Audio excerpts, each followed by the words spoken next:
Hey, hey, hey, what up? What up? What up? Hey, hey, hey, it's coffee time with Flame Monroe. Can y'all see me? Because I feel like I'm looking somewhere else instead of looking at y'all. My eyes seem a little dilated or some shit, I don't know. Hey, y'all, welcome to Coffee Time with Flame Monroe. It's Arrowhead water time. I can't drink no coffee right now, y'all. I'm still having issues on my side. I want this in my kidneys. I'm gonna go tomorrow to the emergency room because it's New Year's Eve and make sure I ain't got no damn urinary tract infection from all those antibiotics or a damn kidney issue, because they don't hurt to pee or nothing. I'm just letting y'all know in the gate. First of all, let me start off by saying thank you, DC. We sold it out. Now I gotta come and deliver for y'all. So I will see you guys on the 16th at the DC Comedy Loft. We're gonna have a good time, y'all. It feel like I'm not looking at y'all. Let me go this way.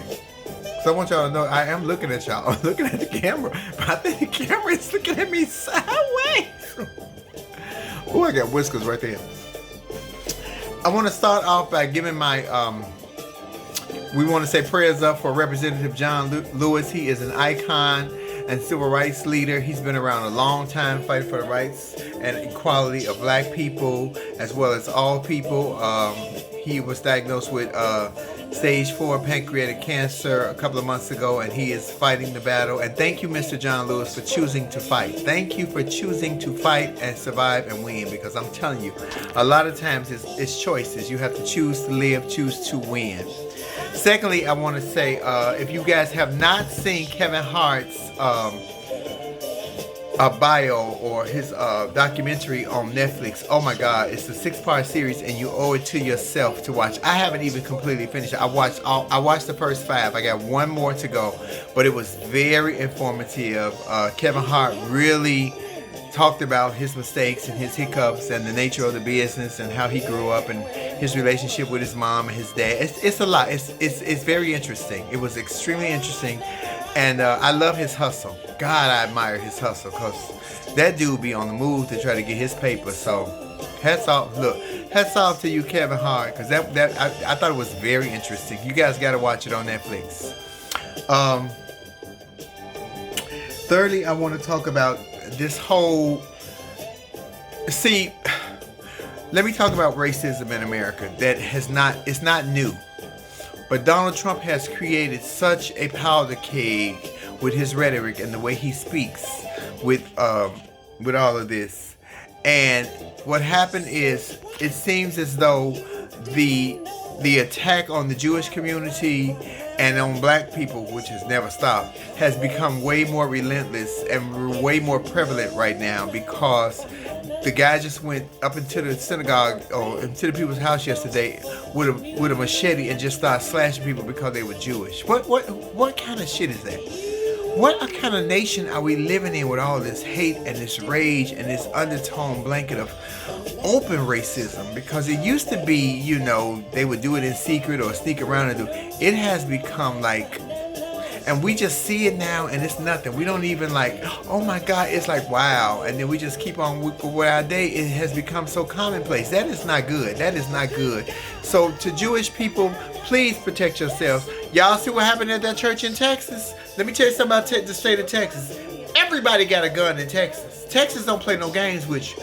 That fool came up in that church trying to shoot them parishioners and say, yep, we praising God, but we also packing. Baby, when you praising God and packing at the same time, you ain't gonna miss. They shot that ass's back, baby. Now you gotta go to church with your Bible in one hand, your pistol on your titty or on your holster in your hip. Because, baby, they was like, yep, we gonna pray and we gonna pack our pistols while we praying. Baby, understand that the state of Texas, everybody have guns. And they start teaching them kids how to shoot at 9 years old. Them kids can shoot. It's sad that you have to take a weapon up into the house of worship. But now it seems like you're not safe anywhere. And self-preservation is the first law of nature. You got to protect yourself. Baby, them people was on their knees praying, or they was up in there getting the word, baby. That fool came up in there with that gun. The word turned into a gunfight, baby. They started pulling out their pistols in church, baby. They told the kids get low, and they started shooting back.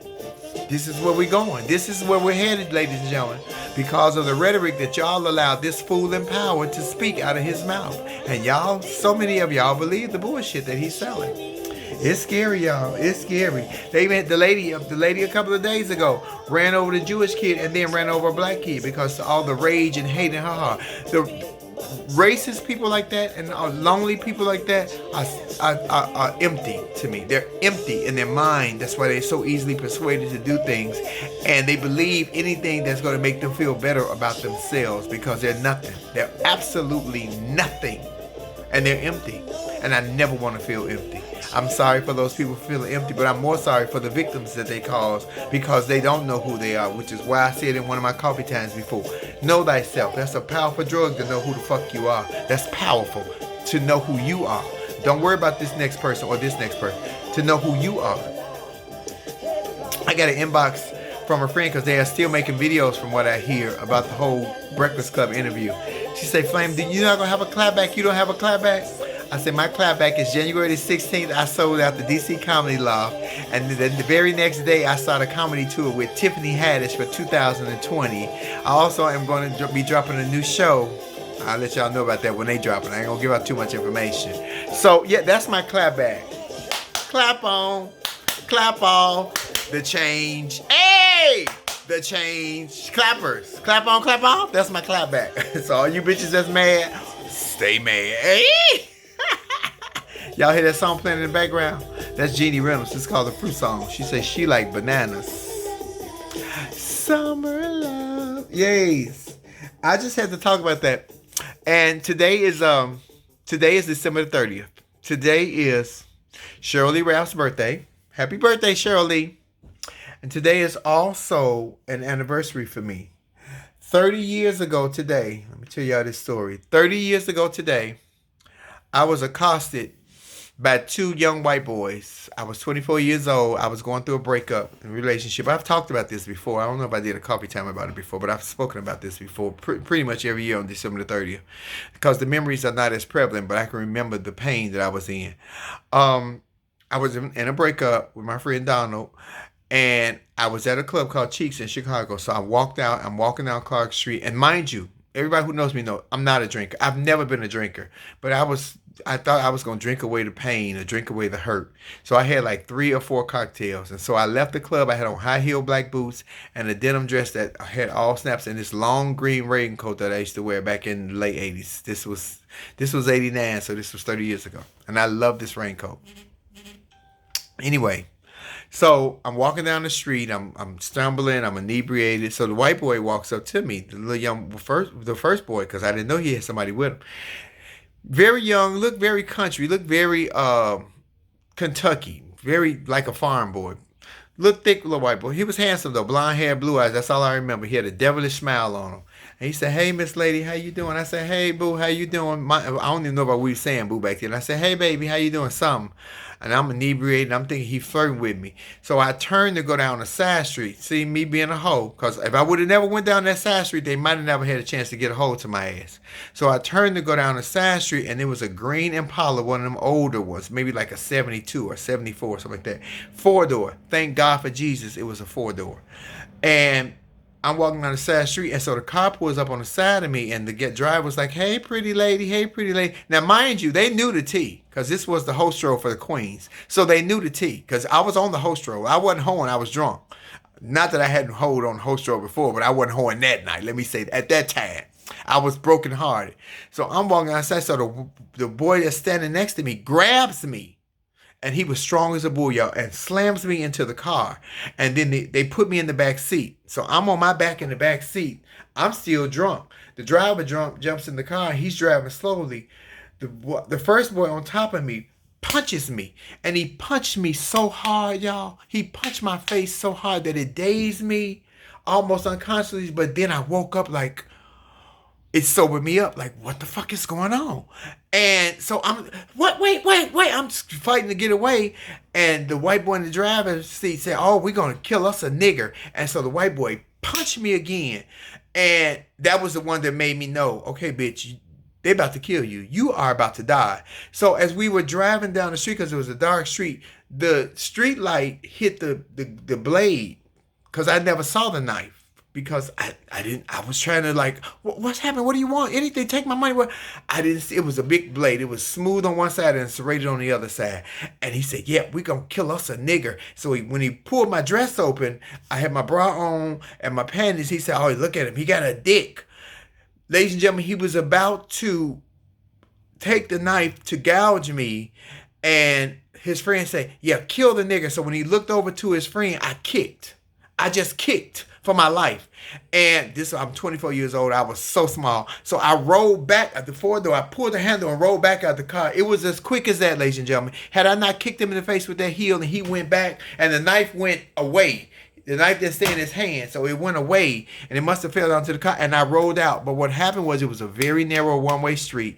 So my green raincoat, which came all the way to my ankles, got caught in the car door, and they drugged me for maybe 2 or 3 blocks. It wasn't very long, but all of this part of my face was completely just ate up from the concrete.